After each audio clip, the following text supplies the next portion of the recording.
ಅಮ್ಮ ದೇವಿ, ಇದೆಂತ ಸತ್ಯ ಪರೀಕ್ಷೆ ಮಾ ಈ ಹೆಣ್ಣಿಗೆ. ಅಮ್ಮ ಗಂಡ ತೊರೆದು ಇಂದು ಬೇರೆಯವರ ಆಶ್ರಯಕ್ಕೆ ಬಂದು ನಿಂತಿದ್ದಾರೆ. ಅದೆಷ್ಟು ದಿನ ಅಂತ ಈ ರೀತಿ ಕಾಲ ಕಳೆಯಬೇಕು ತಾಯಿ? ಅಮ್ಮ ಯಾವ ಅಪರಾಧವನ್ನು ಮಾಡಲಿಲ್ಲ ನನಗೆ ಯಾಕಮ್ಮ ಇಂಥ ಕಳಂಕದ ಅಪವಾದ? ತಾಯಿ, ನನ್ನ ಪತಿ ದೇವರಿಗೆ ಒಳ್ಳೆ ಬುದ್ಧಿಯನ್ನು ಕೊಡಲು ಆದಷ್ಟು ಬೇಗ ಈ ಕಳಂಕದ ಅಪವಾದವನ್ನು ಸರಿಸಿ ಮತ್ತೆ ನನ್ನ ಪತಿಗೆ ನಾನು ಸೇರುವಂತೆ ಮಾಡ್ತಾಯಿ, ಮರಳಿ ನನ್ನ ಗೂಡಿಗೆ ನಾನು ಸೇರುವಂತೆ ಮಾಡ್ತಾಯಿ.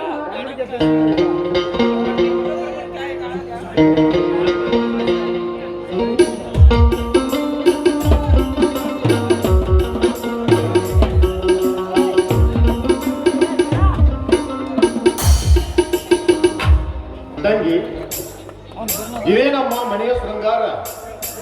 ಕತ್ತಲೆ ಆವರಿಸಿದ್ದ ಈ ಮನೆಯನ್ನು ದಿವ್ಯ ಜ್ಯೋತಿಯಿಂದ ಬೆಳಗಿದ ತಂಗಿ ನೀನು.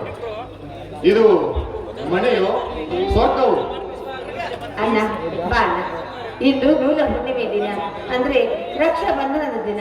ಅದಕ್ಕೆ ಒಡ ಹುಟ್ಟಿದ ಅಣ್ಣನಿಗಿಂತ ಹೆಚ್ಚಾಗಿ ನೀನನ್ನ ಜೋಪಾನವಾಗಿ ನೋಡ್ಕೊಳ್ತಾ ಇದ್ದೀನಿ. ನಿನಗೆ ರಕ್ಷಾ ಬಂಧನ ಕಟ್ಟಬೇಕು ಅಂತಾನೆ ಎಲ್ಲ ಸಿದ್ಧತೆ ಮಾಡ್ಕೊಂಡಿದ್ದೀನಿ ಅಣ್ಣಯ್ಯ. ಹೌದಮ್ಮ ತಂಗಿ, ರಕ್ಷಾ ಬಂಧನ ಹೆಣ್ಣು ಮಕ್ಕಳಿಗೆ ಪವಿತ್ರವಾದ ಹಬ್ಬ.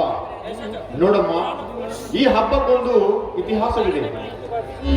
ಚಿತ್ತೂರಿನ ಮಹಾರಾಣಿ ಕರ್ಣಾವತಿ ಅವರ ರಾಜ್ಯವನ್ನು ಕಬಳಿಸಬೇಕೆಂದು ವೈರಿಗಳು ಶತ್ರುಗಳು ಕಿರುಕುಳ ಕೊಟ್ಟಿದ್ದರು. ಅವರ ಕಿರುಕುಳಕ್ಕೆ ಬೆಂದು ಬೆಂಡಾಗಿದ್ದ ಕರ್ಣಾವತಿ ದೆಹಲಿಯ ಬಾದಶಾಹ ಹುಮಾಯೂನಿಗೆ ಸಹೋದರತೆಯ ಪ್ರತೀಕವಾಗಿ, ರಕ್ಷಣೆಯ ಪ್ರತೀಕವಾಗಿ ರಾಖಿಯನ್ನು ಕಟ್ಟಿದಳು. ಪ್ರತ್ಯುಪಕಾರವಾಗಿ ಹುಮಾಯೂನನು ತನ್ನ ಸೈನ್ಯವನ್ನು ಕಳುಹಿಸಿ ಕರ್ಣಾವತಿಯ ಶತ್ರುವನ್ನು ಸೆದೆಬಡಿದು ಕರ್ಣಾವತಿಯನ್ನು, ಚಿತ್ತೂರನ್ನು ರಕ್ಷಿಸಿದನು. ಆವಾಗಿನಿಂದ ಈಗಿನವರೆಗೆ ಈ ಪರಂಪರೆ ಬಂದಿದೆಯಮ್ಮ. ಹೌದಣ್ಣ, ಆ ಹುಮಾಯೂನನ ಆ ದೇವಿ ರಕ್ಷಣೆಗಾಗಿ ಹಾಗೆ ಇದ್ದು ಆ ಭಗವಂತ ನಿನ್ನ ರಕ್ಷಣೆ ಮಾಡ್ಲಿ ಅಂತ ಈ ರಕ್ಷಾ ಬಂಧನ ಕಟ್ತೀನಿ. ಕುಳಿತುಕೋ.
ತಂಗಿ, ಆ ದೇವರು ಬಸವೇಶ್ವರ ನಿನ್ನನ್ನು ಹೀಗೆ ಸುಖವಾಗಿಟ್ಟಿಲ್ಲಮ್ಮ.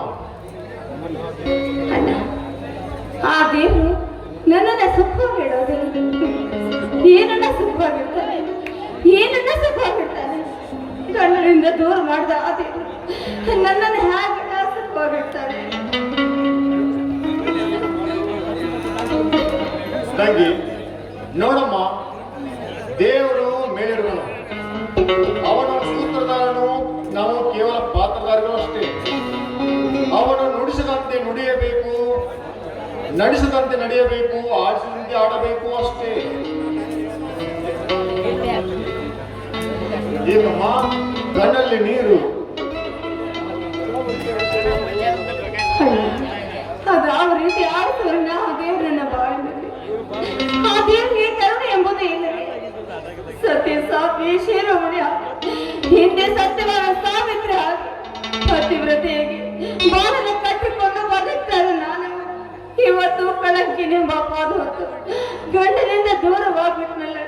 ಹೇಳಲ್ಲ, ಇದರಲ್ಲಿ ನನ್ನ ತಪ್ಪೇನಿದೆ? ಆ ದೇವ್ರು ಯಾಕೆ ನನಗಿಂತ ಶಿಕ್ಷೆನ ಕೊಟ್ಟ?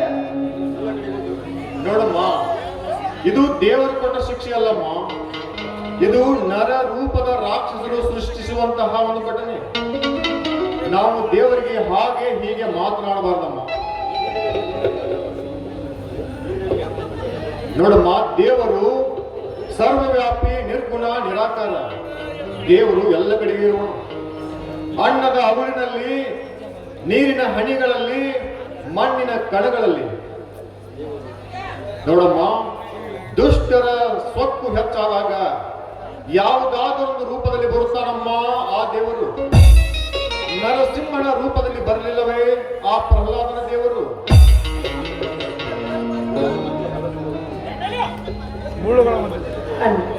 ನೋಡಮ್ಮ ತಂಗಿ, ಮುಳ್ಳುಗಳ ಮಧ್ಯದಲ್ಲಿ ಅಳೆದ ಗುಲಾಬಿಯ ಹೂವಿನ ನಗು ಯಾರಿಗೆ ತಾನು ಇಷ್ಟವಾಗಲಾರದು. ಅದೇ ರೀತಿ ಕಾಮುಕರು ಎಂಬ ಮುಳ್ಳುಗಳ ಮಧ್ಯದಲ್ಲಿ ಅಳ್ಳಿ ಪತಿವ್ರತಿಯಾಗಿ ಬದುಕಬೇಕಮ್ಮ ಈ ಸಮಾಜದಲ್ಲಿ. ಗರತಿ ಎಂಬ ಪುಣ್ಯ ಕೋಗಿಲೆಯ ಕೂಗು ಮುಗಿಲು ಮುಟ್ಟಬೇಕು. ಅಂದಾಗಲೇ ಹೆಣ್ಣಿನ ಬಾಳಿಗೆ ಶೋಭೆ. ಅಣ್ಣ, ದೇವರತ್ತ ನನ್ನ ಬೆನ್ನಿಗೆ ನೀಡಿದ್ದಾಗ ಅದು ಎಷ್ಟು ಸುಲಭನೋ ಅಷ್ಟೇ ಸರಳವಾಗಿರುತ್ತಾನ. ಅದನ್ನ ಸಾಧಿಸೋ ತೋರಿಸೋಕೆ ನನ್ನಿಂದ ಸಾಧ್ಯನ? ಖಂಡಿತವಾಗಿ ನಾನು ಸಾಧಿಸಿ ತೋರಿಸ್ತೇನೆ. ಆದರ್ಶ ನಾರಿಯಾಗಿ ಬದುಕಬೇಕಮ್ಮ ಈ ಸಮಾಜದಲ್ಲಿ. ಸೂರ್ಯ ಚಂದ್ರನಿರುವ ತನಕ ಈ ನಿನ್ನ ಹೆಸರು ಅಜರಾಮರವಾಗಿರ್ಬೇಕಮ್ಮ. ಇಷ್ಟೇ ಈ ನಿನ್ನ ಅಣ್ಣನ ಆಸೆ. ಅಂದ ಹಾಗೆ ನಿಮ್ಮ ಮನೆಯವರ ಪರಿಚಯ ನನಗಾಗಲಿಲ್ಲ. ಅಣ್ಣ, ಅದು ನಮ್ಮ ಮನೆಯವರ ಹೆಸರು ವಿಜಯ್ ಅಂತ. ಶಂಕರ್ ಅಂತ ಇದ್ದಾರಲ್ಲ ರೈತ, ಅವರ ಮಗ. ಅವರು ತುಂಬಾ ಒಳ್ಳೆಯವರು ಅಣ್ಣ. ಯಾಕೋ ಏನು, ಯಾವ ಕೆಟ್ಟ ದೃಷ್ಟಿ ಬಿತ್ತೋ ಏನು, ನನ್ನಿಂದ ದೂರವಾಗಿಬಿಟ್ಟಿದ್ದಾರೆ. ನೋಡಮ್ಮ ತಂಗಿ, ಈ ಸಂಸಾರವೆಂಬ ಚಕ್ಕಡಿಗೆ ಸತಿಪತಿಗಳೆಂಬ ಎರಡು ಗಾಲಿಗಳಿದ್ದಾಗಲೇ ಈ ಬದುಕಿನ ಬಂಡಿ ಸುಸೂತ್ರವಾಗಿ ಸಾಗುವುದು. ಗಾಲಿಗಳಿಲ್ಲದೆ ಅನಾಥವಾಗಿ ಬಿದ್ದಿರುವ ಈ ನಿನ್ನ ಬಾಳ ಬಂಡಿಗೆ ಎರಡು ಗಾಲಿಗಳನ್ನು ಜೋಡಿಸಬೇಕೆಂದಿದ್ದೇನೆ. ಅಂದರೆ ಸತಿಪತಿಗಳಾದ ನಿಮ್ಮಿಬ್ಬರನ್ನು ಒಂದು ಮಾಡಬೇಕೆಂದಿದ್ದೇನೆ. ಇದು ನಿಜ, ಆದ್ರೆ ಅದು ಸಾಧ್ಯವಿಲ್ಲ ಅಣ್ಣ, ಸಾಧ್ಯವಿಲ್ಲ. ಯಾಕೆಂದ್ರೆ ಯಾವ ಪಾಪಿಗಳಿಗೆ ನಾವು ಅನ್ಯಾಯ ಮಾಡಿ ಹೋದ್ರೋ ಅಚ್ಚಮನ್ನ ಗತ ಸರ್ಪವಾಗಿ ವಿಷವನ್ನ ಅವರ ತೆರೆಯಲ್ಲಿ ಕೊಟ್ಟು ಬಿಟ್ಟಿದ್ದಾರಲ್ಲ. ಸಂಶಯ ವಿಷ ಅವರಿಗೆ ಮೈಯೆಲ್ಲ ಏರ್ಬಿಟ್ಟಿದೆ. ಈಗ ನಾವ್ ಏನ್ ಹೇಳಿದ್ರು, ಏನ ಅರ್ಥ ಮಾಡಿಸಿದ್ರು ತಿಳಿದುಕೊಳ್ಳೋ ಶಕ್ತಿ ಅವ್ರಿಗಿಲ್ಲ ಅಣ್ಣ, ಅವ್ರಿಗಿಲ್ಲ. ಹೌದಮ್ಮ, ಇನ್ನೂ ಸ್ವಲ್ಪ ದಿನಗಳು ಕಳೆಯಲಿ. ಅವರ ಮನಸ್ಸಿನಲ್ಲಿ ಹೆಪ್ಪುಗಟ್ಟಿದ ಮಲಿನ ದೂರವಾದ ಮೇಲೆ ನಿಮ್ಮಿಬ್ಬರನ್ನು ಒಂದು ಮಾಡುವ ಭಾರ ನನ್ನದಮ್ಮ, ನನ್ನದು. ಅಲ್ಲಿಯವರೆಗೆ ನೀನು ಇಲ್ಲಿಯೇ ನಮ್ಮ ಮನೆಯಲ್ಲಿ ಇರುವುದು ಒಳ್ಳೆಯದು. ಆಯ್ತಮ್ಮ, ನೀನು ಹೇಳಿದಂತೆ ಆಗಲಿ, ಹಾಗೆ ಮಾಡ್ತೀನಿ. ಆಯ್ತಮ್ಮ, ನನಗೆ ಆಫೀಸ್ಗೆ ಟೈಮ್ ಆಗುತ್ತದೆ. ನಾಷ್ಟ ಮಾಡಬೇಕು, ಬಾ ಒಳಗೆ ಹೋಗು. ಆಯ್ತು, ಬಾ.